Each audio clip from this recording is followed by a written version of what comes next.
There you go. Hey, what's up, peeps y de lo mío? Sit down and take a seat. Que lo que. Sientate. Lawrence and beyond and everybody else. What's going on? On today's episode, hosting like always, you got your boy Majimbe. And today we have special guests.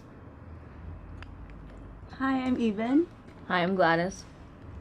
Hi, I'm Millie, and we're Exposed Brick Literary Magazine. And to the viewers and listeners, what would you guys say you guys are? Like, how do you introduce yourselves? I mean, you guys already did introduce yourselves. Sorry. But okay. What do you guys stand for? What do we stand for? Oh, I thought you were asking us our titles. I'm sorry. What do we stand for? We are a high quality curation of design and writing, and we stand for putting on local artists in our community to have a platform to be accessible to an audience that wouldn't otherwise have been able to be seen, and also encouraging those who don't see and view themselves as artists to still create and have a space where they can still be published. And that's only from people locally, or for this is globally?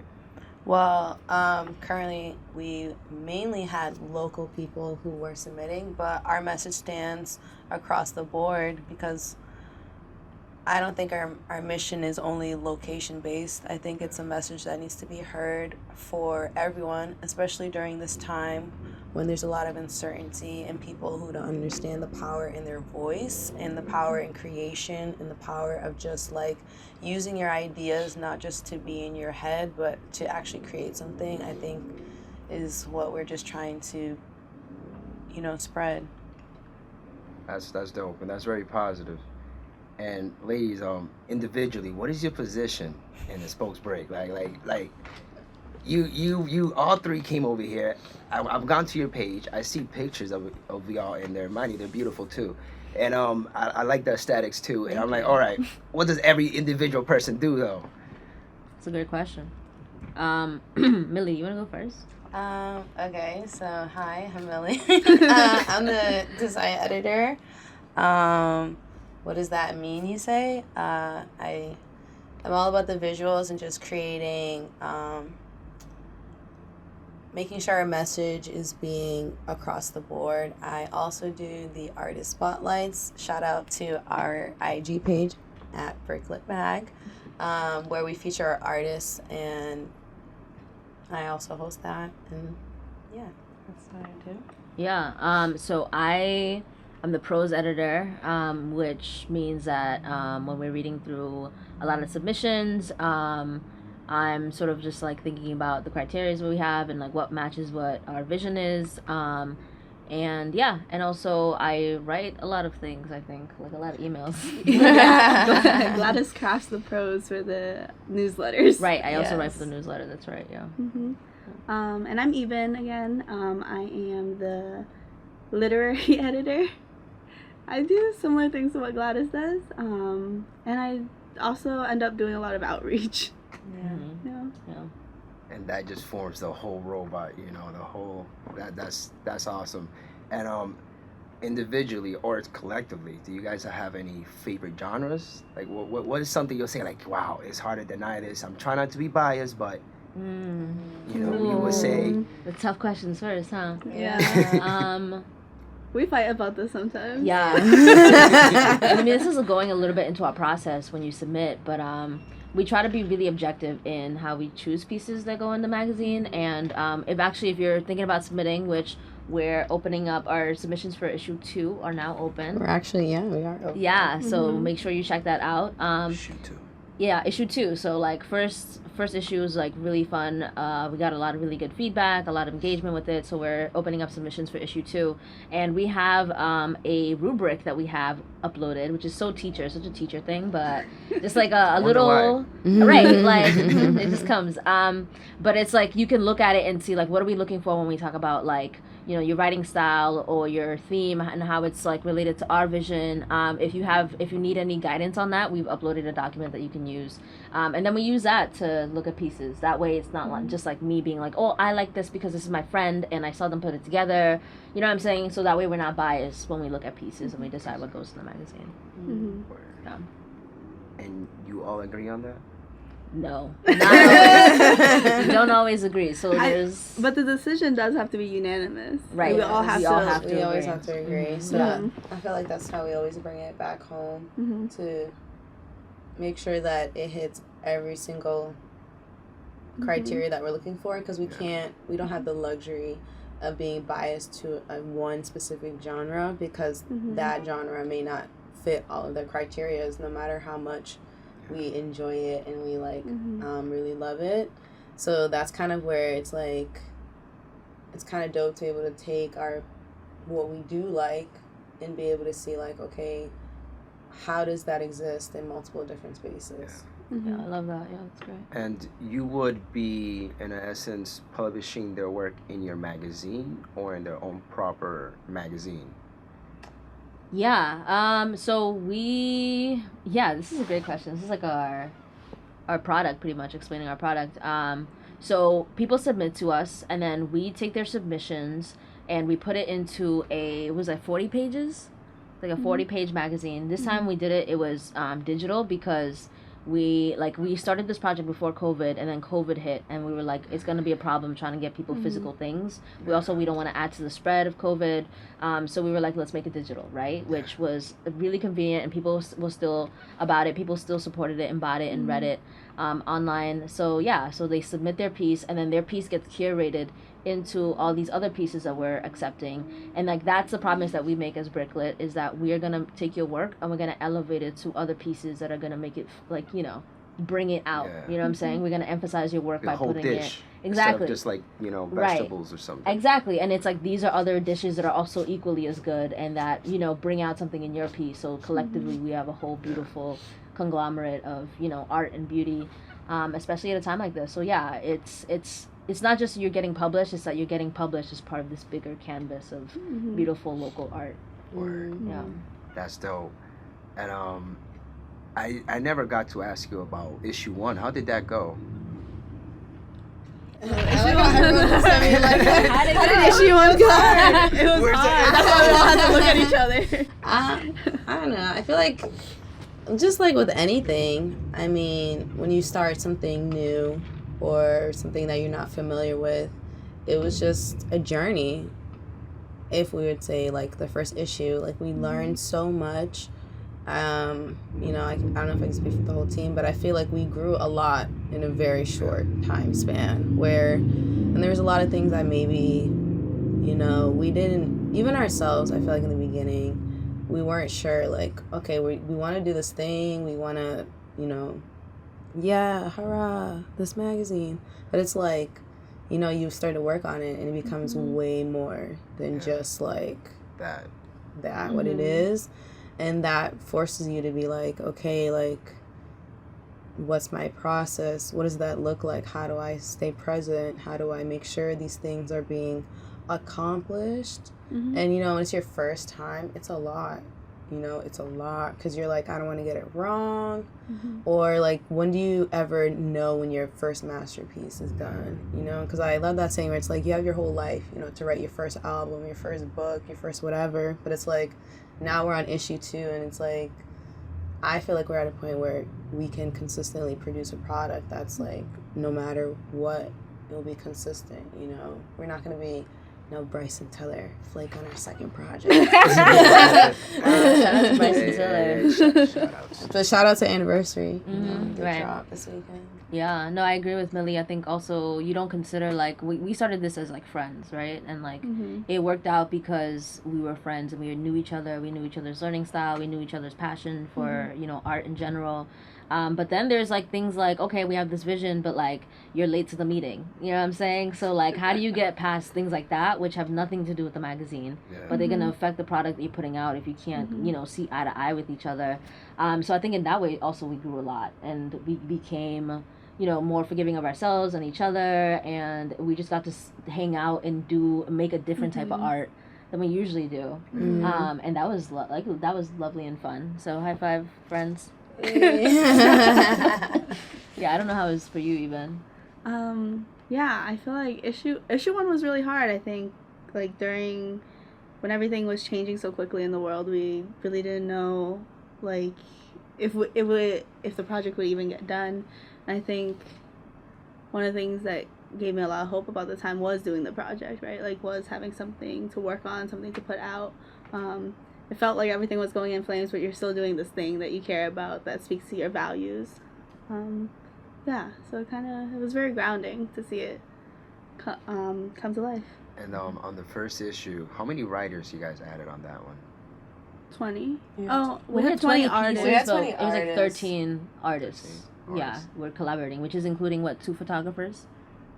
We had 2 photographers. We had Mavro. We had Denise Shout out to Torres. Mav. Right. Yeah, we can, there's so We many know the people. I'm like, I names. could name Let's drop so go, many name people. drop. That's in there. We Yeah. also have, we did the Bread and Roses Festival. Shout out to Shout out. Janae. Roses. Shout out to Natasha. Shout out to Even. Shout out to me. Also, shout out to Dariana. Big shout out to Dariana. She submitted 3, I think she actually submitted more, but we took 3 of her pieces. Amazing writer, amazing artist. Shout outs. Big shout outs to that. Who else do we have in the magazine? We also have Janera. Yenaris, yeah. Yan Yan from the block Mm-hmm. has my heart. It's my favorite piece. We have Kyra. Shout Kyra, out to whose book Nate. you have over there. Yes. Yeah. Yeah, Shout outs. So it's there was a lot of love also Mhm. that was on Yeah. this. As much as we're saying it was hard, it was also dang, a lot of people showed out. Yeah. And also it was somebody, and then they start rapping, they start singing, they start writing, they start Something showing else. you their art, and then it's Mhm. yo, who is this person? Right. And it just gives you this whole different perspective on who they are, which is what I personally love about the process. That's what's up. And are you expecting the same amount of writers for the next issue, or is it's gonna be a workload? It's as much as you can handle, as much you can pay for the pages. How many writers you're expecting on the next issue? Well, we have a cap on writers, which is Okay, artists in general, 20. Yeah. But that we're flexible on that, and that's subject to change because if we have a lot of people who submit, who are we to say we're not gonna put their work out there? But at the same time, we're just prepared for anything that could happen. But our wish is that, as many people Yeah. that possibly can submit. Because, what if, we find, 50 good pieces?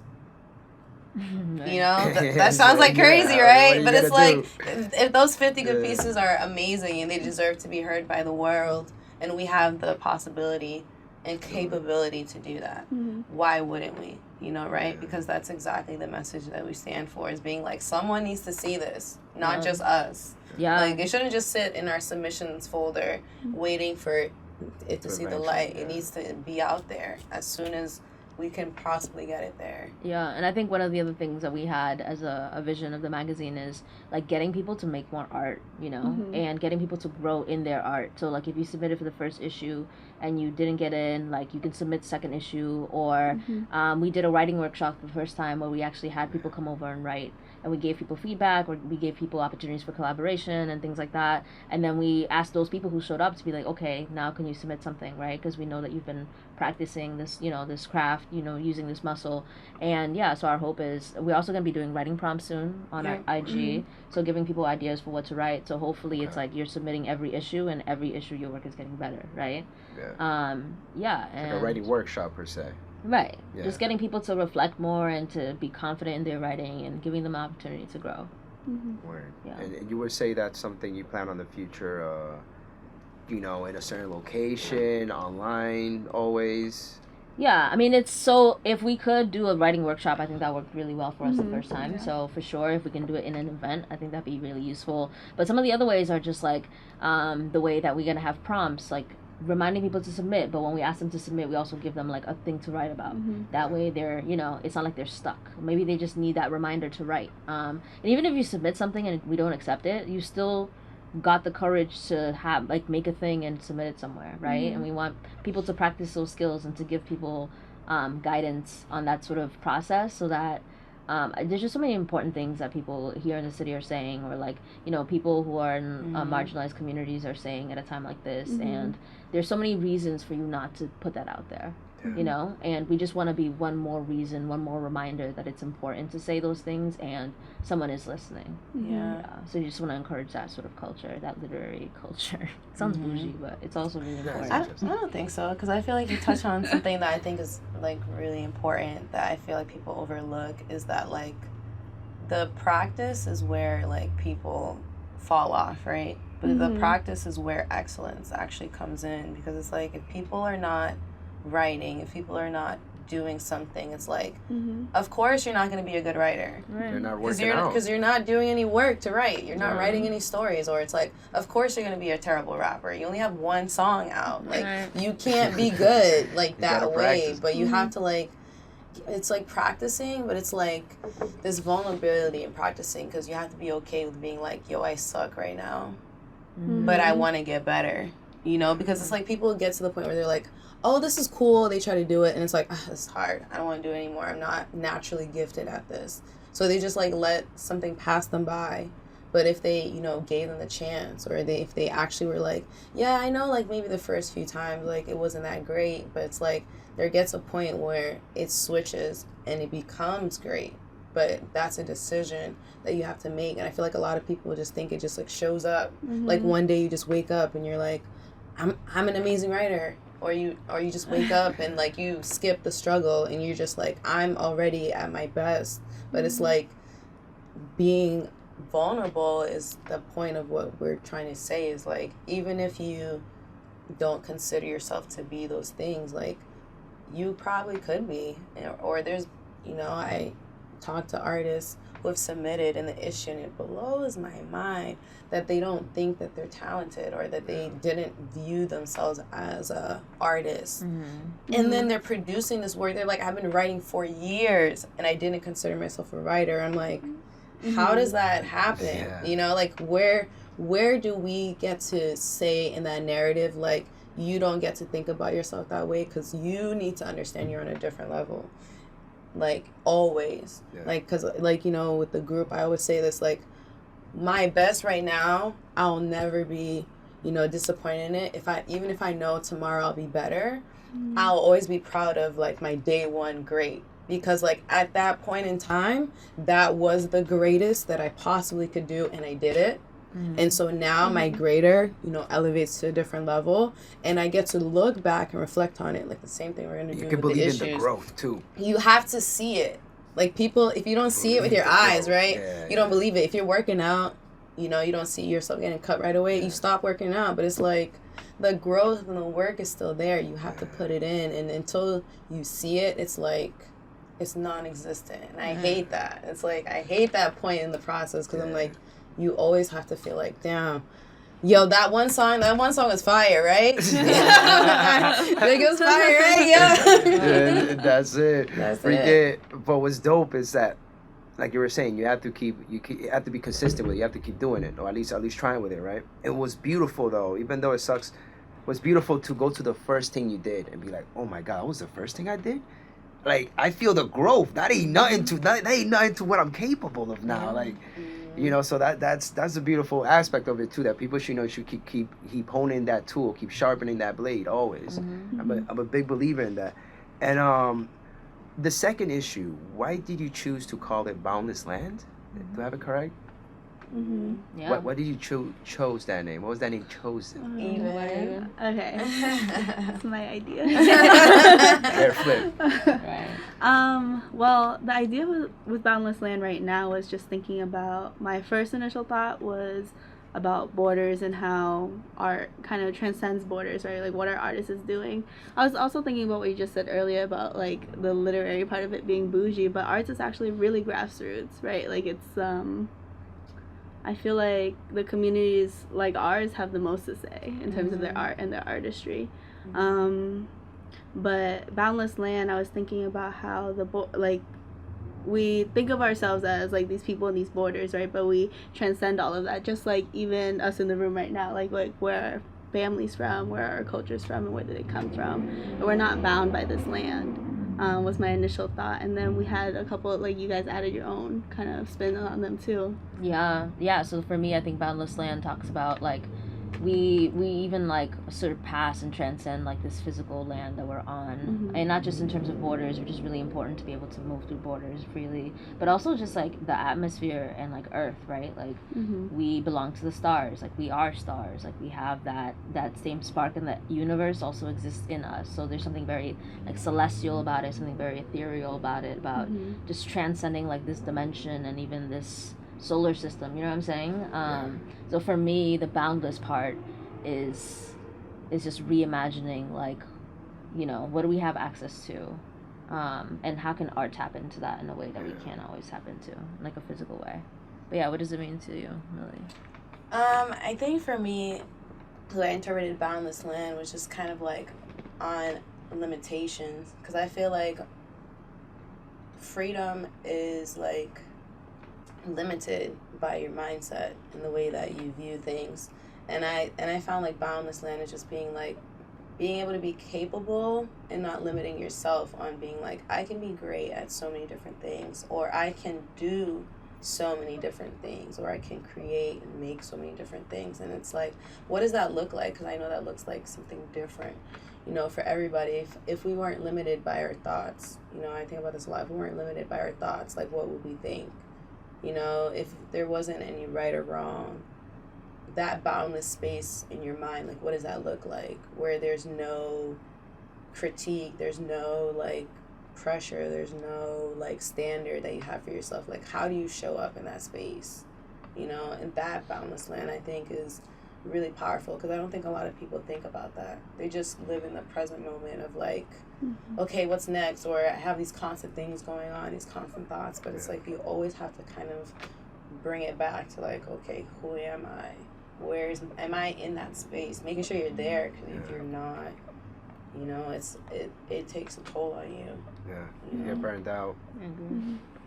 And for Exposed Break, your reach, let's say you guys, Boundless Lands comes out, where would you guys be pushing this the magazine from? Will we see it in boutiques? Will we see it online? Where can we get our hands on it once you let's say if it was out? So your outreach. Is this where we plug our social media? We could do that. So we're gonna have a website done soon. So look out for that. We can't really give you the URL right now because it's not finalized. But we do have an Instagram, which is @BrickletMag. And that's mostly where we put most of our information. So if there's anything you need to know, it's probably on there. And we also have a Facebook. And Facebook is kind of similar things to Instagram. I think we want to engage that a little bit more once we start doing submissions. We also have like the website, like I said. We have a newsletter, which is tinyletter.com/brickletmag, and that's for any sort of large announcements that we got to make. So that's where we are. But also, I think once we become, like, we start doing physical copies, which was our original plan before COVID. I'd really love to see it in like coffee shops, and for, you know, in a dentist's office, like when you're waiting in the waiting room, or any sort of after school program where you're going, or I want to see it in classrooms. Like I have a lot of teacher friends, right? Like I want to see it in a classroom. And I think me personally, like in any conversation that anyone is having about Lawrence, like I want that magazine to be there, because there's so many other things that people say about Lawrence before they say things like that. And that's also I think part of my vision for it is like, how can we have so much, you know, excellence in there that it speaks for us before we have a chance to speak for ourselves. And like we said, it's not just Lawrence people, right? So I want that same sort of, all those places also somewhere else, right? Like I know we had somebody submit from like Britain, and we had somebody submit from the UK. Yeah, so like, you know, for that person to be so excited about being in a magazine that they're giving it to, you know, their friend as a gift, or so it's, you know, I think everybody attached to the project, I want them to have so much pride in it that they're giving it to whoever their circle is. So that's really the outreach that I think we want to have. You guys disclosed the person's full name for information of the artist, of the pieces in there? I don't think we did that for the last issue, but we do have their names. It is, I think we try to reach out for artists too, to do different projects. Like we had artists do the Bread and Roses Festival. But yeah, we are trying to create more engagement for our artists so that they get to meet each other. A lot of them don't know each other. And they can also create their own, like they can also start making projects together because they're part of this literary community. But yeah, maybe that's something we should think about, like how to connect artists with each other. more formally. But we also have Artist Spotlight, which Millie, I don't know if you want to talk about that. Yeah, so we also have the Artist Spotlight, which we were doing every other Thursday at 6 p.m. Right now we're on a pause because we are open for submissions. But in the Artist Spotlight, that's really where we give artists a chance to, say who they are and actually give us the narrative. Because, like, for some people, their only exposure to them is their piece. And there's so much more to them, and they have these wonderful stories and these amazing journeys that add on to what it is that they had. It's like there's some people who I did an Artist Spotlight with them, and I had one mindset of like what their piece was, who they were, and then I talked to them, and then I went back and I like reread their work, and it's like very like brave and very eye-opening to be like, wow, like there's so much in this that like because I didn't know who you were as a person, or because I didn't ask the right questions, or I didn't have this information before I even read this the first time, that kind of like gives them the ability to really stand in their craft, stand in their visions, and be able to be like, you know, this is who I am, and this is accessible, you know, to the public. Because like it's an intimate experience when you go to a book signing with an author, right? They tell you about the book, everything about them. That's the same experience. You know, we want to give to as many artists as we can to our audience, because some people who may be reading this stuff can't relate at all. You know, it's beautiful to them. It's wonderful. But until someone gives them like that backstory, that truth to it, for them to really like connect with the piece in the way that we specifically curated for it to be seen, you know, that is the accessibility that we want to have. Because it'll be great for it to be in a bookstore. It'll be great for it to be in the lobby of a business, because aesthetically it's beautiful. Even if you just flip through it, it's amazing. I didn't say that. But just also for like, if you like flip open a page, right, and you read something on there, like, I don't think it should matter where it is. It should still resonate with you. To still be like, oh, this is in a doctor's office. I seen this in my friend's house. This is in the library. It should still have the same impact no matter the location, which is, you know, what we are doing and making sure is part of our vision, where it's like, people can get it online. People can get the physical copy, and it's still doing the same thing. Yeah. I just wanted to clarify what Artist Spotlight was. I don't think you explained what it was, but it's a IG interview that Millie does with artists. So it's every other Thursday on our IG, and they'll read their piece. But yeah, Exposed Break Mag IG. Yes, at Breaklit Mag, and then we're gonna also have them on our website too. So if you want to go back and just like watch them. But yeah, and Millie does a really good job interviewing them. That's dope. And that connects them, like people to that connects the person's art, the person who did the art with them, right? To get that feeling that she was talking about. Exactly. Yeah, and also just to follow them, right? So now you follow the artist specifically, even if you don't like the magazine as a whole. Like now you can follow this particular person who does a very particular thing that you do. Yeah. So yeah. And let's say for the viewer, if they were to say like, oh, how can I know these people personally at a different level? What book would you say describes you a little bit? Like when you say, I'm like, Like us personally? Yeah, your favorite book that you'll say, you know what, this is kind of my vibe. Oh my God. I already know the answer to this. You said that and I looked at my book over there. I know. It's like, I'm like, we all have that already in our own books. Locked and loaded. Right. There's truths. This has to be the beginning of other it. things. Right.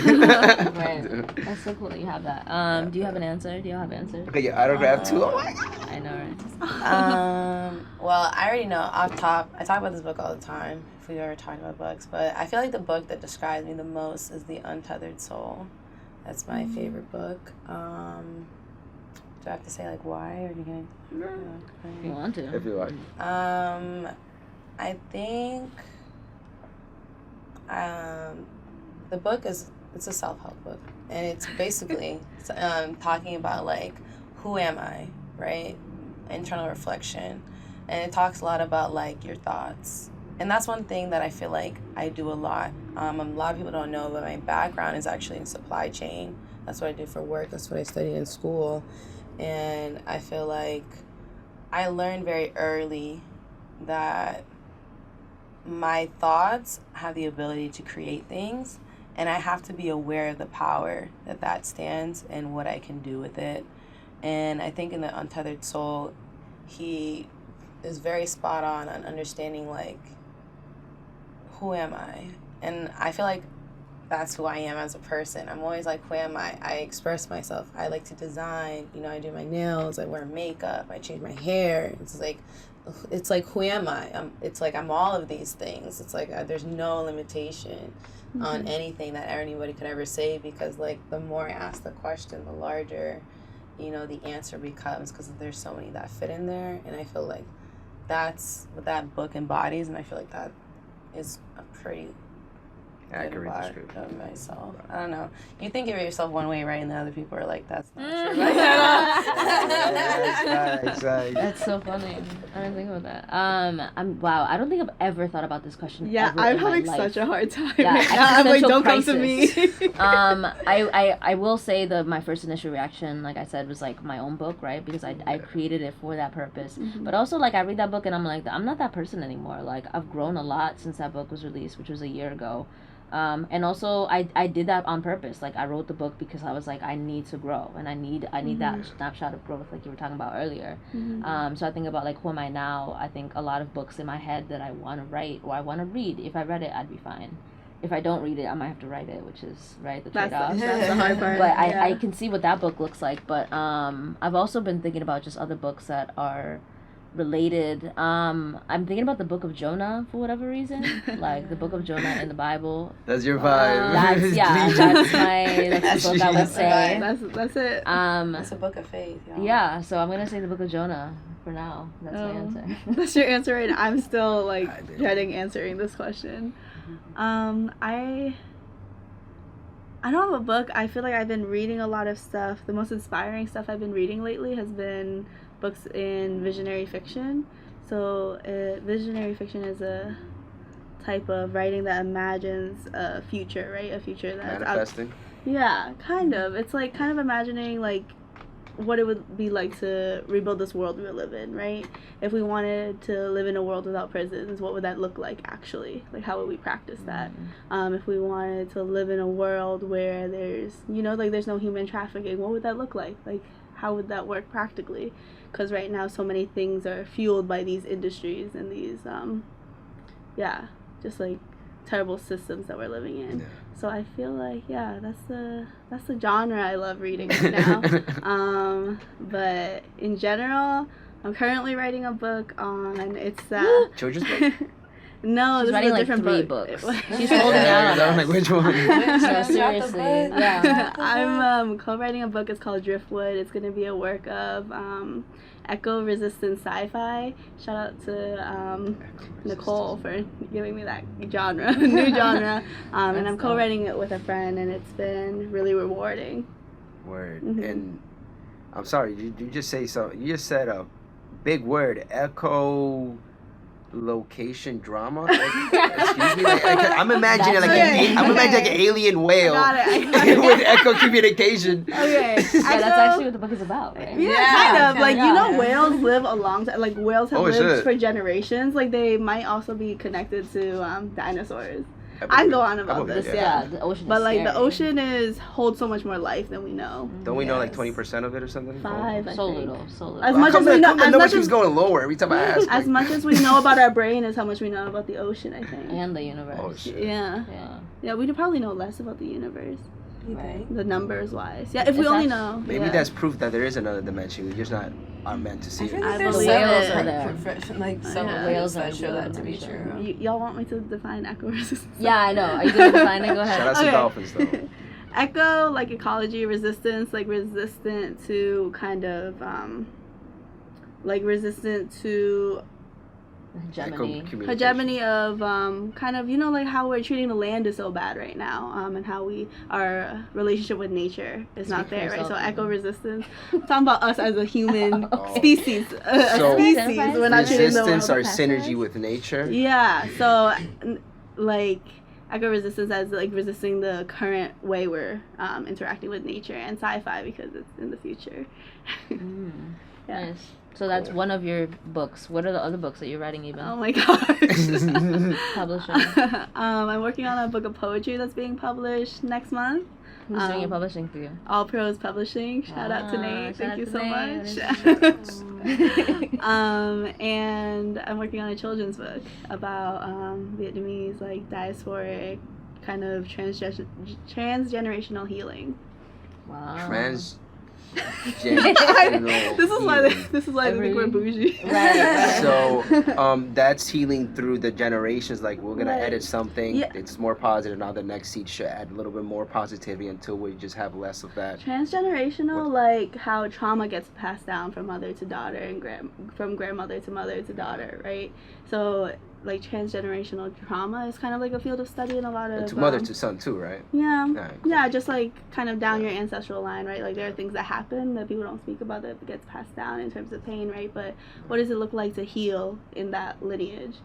Okay. Like if you have a history of trauma and an ancestry of trauma, like what does healing look like? Is there evidence out there? Like, or I mean, like. Yeah, people study this. Yeah. Like it's a field, but I think transgenerational healing is kind of like a new spin. It's like thinking about what it looks like to heal as opposed to just study, like focusing on the pain. I feel like when you were like, oh, I grew so much from my first book, that's how I feel about how I learned to study things. Like first it was a lot about the pain, right? I feel like artists live in that space a lot. Yeah, studying the pain. Yeah, but then what does it look like to heal, right? Like I've been making much happier art these days because I feel better. Like I feel fuller. I feel more complete. I feel like I'm in a better relationship with nature. And I get to write things that are more happy and more joyful. Yeah, and more visionary, right? Because we have to definitely be able, more visionary. Right, like at a time like this, I tell my students, like, we have to be able to imagine a different world. And that could look like we have to destroy this world, and some people think about that violence and that chaos and that instability of destroying this world. But we could also just imagine the world we want to live in and just move towards that without stressing, like, what's happening to this world too much. You know what I'm saying? So this is a time where people need to be using their imaginations, like, we've been saying this, like, a lot of people have been saying this, like, this is a time for artists. Like, we need all artists to pull up. Like, this is the battle. This is the war, right? You need to inspire people to survive long enough to make it to the promised land, right? So, yeah, that's what we're trying to practice in our own lives, right? As artists who produce things and create things, but also want to facilitate that for the people and have the people have a place where they could even just ask us questions if they want to write their own books, right? We become a resource for passing down that lineage and passing down that story of triumph and passing down that history that we get to dictate for ourselves at a time like this. And I'm just curious about this, just real quick. For generational healing, do you think it could happen just for one generation, 3 generations, 4 generations? What would the question? That's a great question. I think if you know something's like fucked up, right? Like if you know like certain ways about how, say, men are treating women in your family, like passed down. You've seen this in your parents, right? If you like commit to not treating each other like that, right, and commit to treating your partner better, whoever that may be, then that gets passed down to your kids. Like they get to make different choices. Yeah, I feel like I've been thinking about this a lot, especially with my mom, right? Like I think I'm making a lot of different choices than she would have ever made. And then I also think about how like she can't really be mad at me for being able to make different choices because of the choices she made, right? Because my mom came here as, you know, like a refugee, and it's like now that I get to be more free, right? I get more freedom over my life and how I want to live my life. Like she can't possibly imagine what I want to do with it. We get into a lot of contention because she's like, "What are you doing? Why are you wasting time like doing this art stuff? Like it doesn't make sense to me." Yeah, but I just think that there's a little bit of grace that needs to happen throughout this process. Yeah. Sheesh. That sounds deep. That's cool. That makes me think about what does it mean for your ancestors to heal, right? Because they've lived their lives and they went through the trials and maybe they won and that's why you're here, and maybe they didn't win, And that's why why you're we're here. Right. So, what does it feel like, and what kind of access to that other dimension we're talking about happens when your ancestors heal? Like when your ancestors look down on you and they're proud of you and you're standing in your truth, even if it's at step one, like Millie was saying. What kind of power can they send to you? Because now you become like a vessel for that sort of energy. You know what I'm saying? And then how does that help like the next generation not have to run into that kind of thing? Do you think that like when we heal, like our ancestors are also healing with us? Right. So that's the argument. Because like I feel like going back to your original question, you're saying like, do you think, you know, transgenerational healing can be only for one generation or can extend for 3 generations or so on?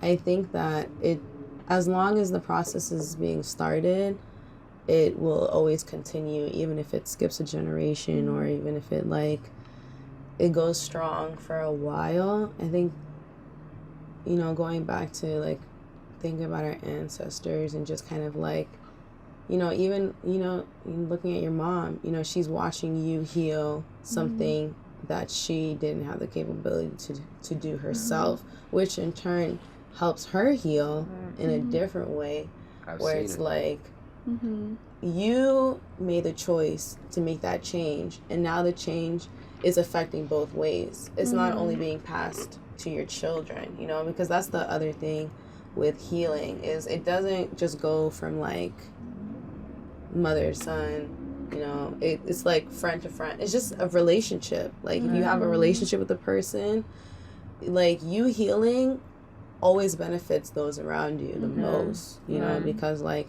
once you start being better, you know, especially as we get older, right? Because we think a lot about this in the context where our parents, right? We're now in this weird space where we now have to think about our parents as children when our parents were looking at us as children. And not in a way of like being like they don't know how to do things, but in terms of mindset, right? Because now we're at a point where we're training our parents to be like, that's not okay, or you don't have to accept that, or there is actually a completely different life outside of what you think there is, and now I have the responsibility, or I have the opportunity to heal, you know, that, and to also help you realize that, like, yo, it's always that thing, right, of like the story in the cave. If someone tells you this is the way, cave. You know, Plato over there. That's I love that story. I'm sorry. But it's just kind of like, if someone tells you something right and no one ever tells you anything else, you're just gonna believe it,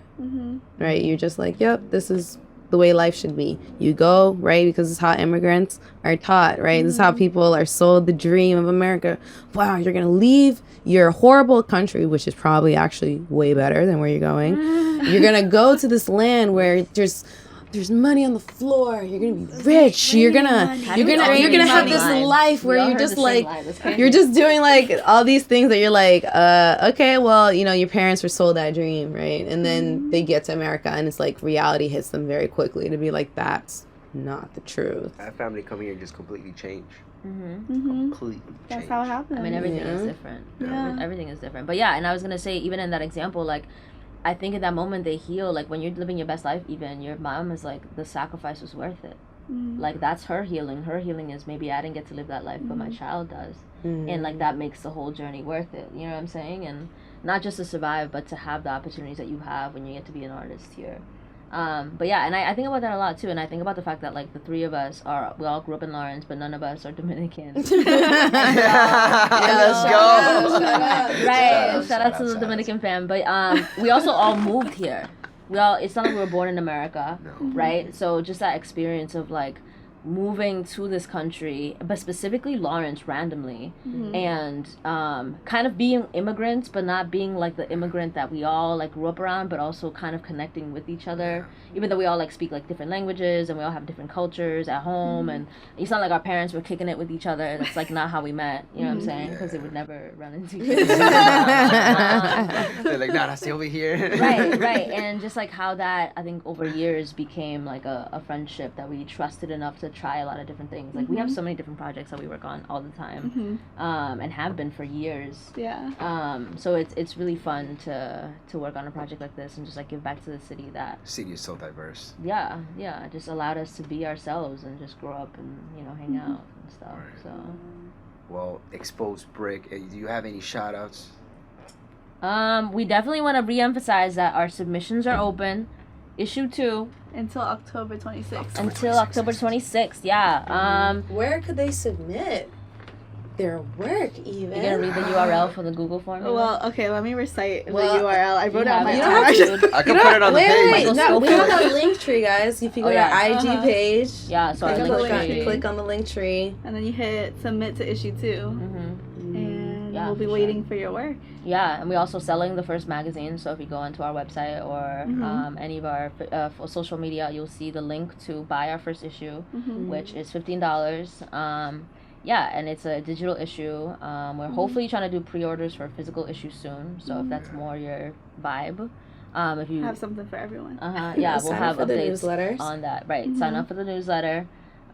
Make sure that you're receiving information so that you can go from being like a reader to like an artist, right? Or like a team member. Like you don't know what the range is or what the opportunities are. Right, right. And there's Bernard. also, previews of the content on our IG page Right. of the actual magazine if you're interested of what's in there and what it looks like. Right. You We have also- opportunity to kind of see that. And we have the artist spotlight, right, with Millie interviewing a bunch of people as well. I would go back and watch that. That's free content. You don't have to pay for anything to watch Millie interview these artists and have them read their work.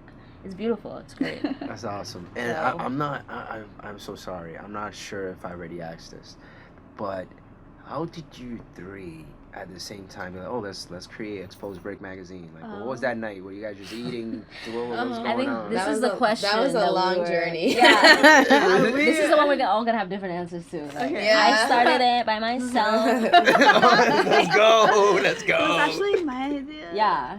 I don't remember. Do you remember? No, we were at. I feel like we were at LT. We were shout at out writing. to LT. Okay. That's yeah, a shout out. We love That's what I LT. thought That's the big Right. shout out. Actually, the ultimate shout out goes to Mary. Mm-hmm. Mary doing big things in the city, giving a lot of opportunity and resources.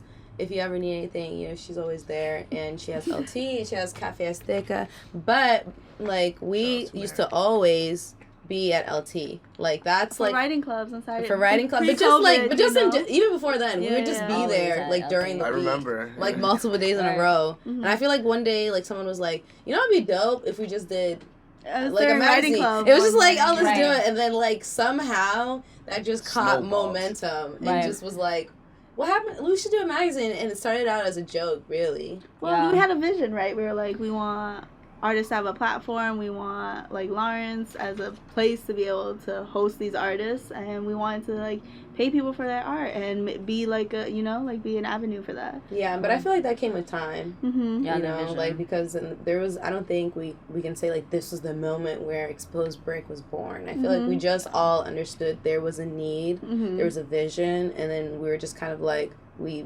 recognized that, Yeah. and then that recognition turned into Exposed Brick. Yeah, and shout out also to Nate, Cara, and Roberta who Shout out. rode with Big us from shout the out. beginning. Yeah. Who are huge supporters, and I will say one of my favorite parts of Exposed Brick actually is like submitting to the magazine. Like I am more hype as a writer to be published in it than I think I am as like an editor who gets to see it.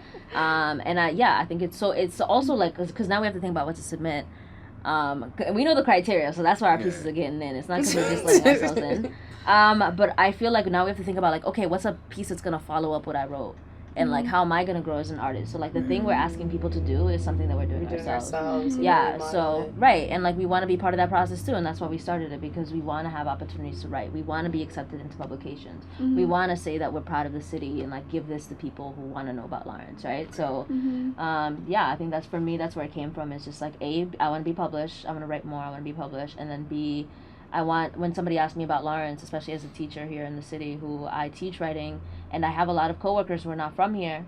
And when they, the expectations that they have for our kids, like when they ask what kind of community Lawrence is, I want to be able to give them the magazine and be like, this is the type of work, this is the type of thinking that we're doing, this is the type of visions we have for ourselves. And I also we want to be able to have a physical thing, because the other thing that I was thinking about when we started is what happens when IG crashes one day, which I think every day becomes more real. Like all the stuff where we store our content, like that's the history of us. Yeah. And if we're not publishing things and you're not passing down a copy of Exposed Brick Literary Magazine to your children when they're born, like where's that history of your people gonna go? Where is it gonna go? You know what I'm saying? So it's If important you for can't go to us. Exposed Brick, where can you Where go? can you go? Right. So something also about like recording our history and our experience right now and having that be solidified in like a physical thing is really important to me as well. Yeah. That's dope.